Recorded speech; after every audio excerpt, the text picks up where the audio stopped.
उधर ही बैठो, बैठो बैठो।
ته ویلي وو د قرآن پاک په حواله باندې چې وایي موږ به الفاظ سره کم سره ملاوو.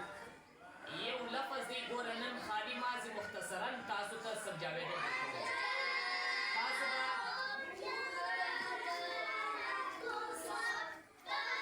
دغه لفظونه تاسو ویل چې ما کوم الفاظ د تاسو سره شیر کو دغه الفاظو ته تاسو ماضي متوجه سئ. دغه هغه الفاظ دي چې ستی په مخ کې مکمله په تختې نمبر 1 او په تختې نمبر 2 کې دا دوهراو سوي. بعضې الفاظ داسې دي چې په تختې نمبر 1 کې هغه لیکل سوي دا رقم دی لکه دا اوس چې تاسو ویني دغه دی. بعضې دغه دي ګوره تاسو ویني چې جلا جلا لکه څنګه چې په تختې نمبر 1 کې لیکل سوي دي په هغه طریقه باندې دلته لیکل سوي. بعضې بیا دا رقم دی چې هغه د بله سره نښتي دي خو په هغه شکله چې موږ کوم پېژندلې ده د تختې نمبر 1 کې د کوم لفظ ده هغه دلته هغه رقم ښکاره کېږي. ګوره قاف په تختې نمبر 1 کې ما پېژندلې دي په 2 ټکو باندې سر په خلاصو. لام په خپله شکله کې دي، الف په خپله شکله کې دي، عین ما پر دا طریقه باندې پېژندلې دي چې د د سر شکله دا رقم، واو په خپله شکله کې دي، دال په خپله شکله کې دي، با په خپله شکله کې ده خو پر نیمایي باندې کاټ سوې ده د ټکي د ورسه ما پېژندلې ده چې دلته دې ته با ویل کېږي. را په خپله شکله کې ده، با په خپله شکله کې ده چې یو ټکی لاندې لري، الف په خپله شکله کې دي، لام چې دی په شکله کې دی خو البته ما درته وویله نیمایي کاټ سوی دي. هغه کومه اصله شکله چې ده دا کومه موږ ته وضاحت د دې خبرې راکوي چې دغه لام په دا شکله دی هغه موږ دلته پر دې پېژندلی دي. نون پر یوه ټکي باندې پېژندل سوی دي او دغه رقم الف بیا دا دی چې شي چې زه د نونه بعده نون په دا شکله نه دی ځکه چې هغه یو ټکی لري خو د هغه به دا شکله دا رقم مختصره وي. دا چې اضافي پورته سوی دي و دې ته الف ویل کېږي. د هغه بعده سین په درو غاښو باندې ما په چیش کې پېژندلی دي په تختې نمبر 1 خو زه راځم پر دې باندې حرکات پېژنم.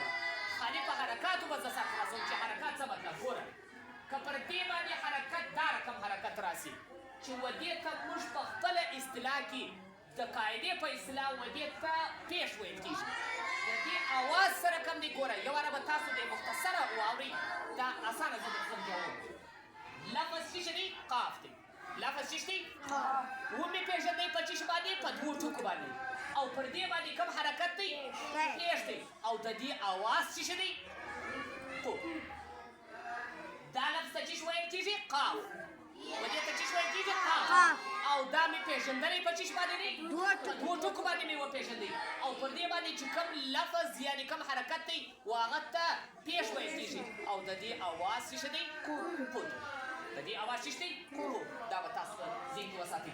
د هغه باندې یو بل دا رقم حرکت دی و دې ته بیا جذب وایي. و دې ته چیش وایي دغه جذب څه مطلب یعنې که چیرې دغه حرکت دغه چې دا کوم حرکت دی د دې پر سر باندې و دې ته لام ویل کېږي. و دې ته چیش ویل کېږي د هغه لام ما پر چیش پېژندلی دی چې د دې دا د راسته اړخ حصه به لږ لوړه او د چپ اړخ حصه به کمه وي. و دې ته لام ویل کېږي او پر دې باندې چې کوم حرکت دی و دې ته جذب ویل کېږي او د دې وینا څنګه ده وینا یې نه کېږي ځکه دا د هغه بل توري محتاجه دی. د هغه بل توري چې دی محتاجه دی. نو زه بیا څنګه وایم ما درته وویله دا رقم محتاجه دی لکه یو ضعیفه سړی چې هغه پر لکړه باندې ځي که چیرې د ده څه لکړه راتی کې دی غوځارېږي د هغه رقم دغه شي که چیرې زه دغه حرکت زندی کړم دا لام نه ویل کېږي. دا لام بیا نه ویل کېږي. نو به زه قاف د چا سره ملاوم د دې لامه سره او دا به داسې ملاوم چې دغه قاف به و لام ته کشوم لام به و قاف ته نه کشوم. څه مطلب یعنې ګین مې راواخیستئ و دیوال ته مې کش کړئ دیوال و ګین ته نه کشېږي نو به ته د هغه قاف رااخې و لام ته به یې کشې. څه مطلب څنګه به یې ورته کشې یعنې قل څنګه به یې وایې قل. لق نه ویل کېږي قل ویل کېږي. قاف به د لامه سره جنګوم. دا ستاسو دا الفاظ شو. پسې راځمه زه بیا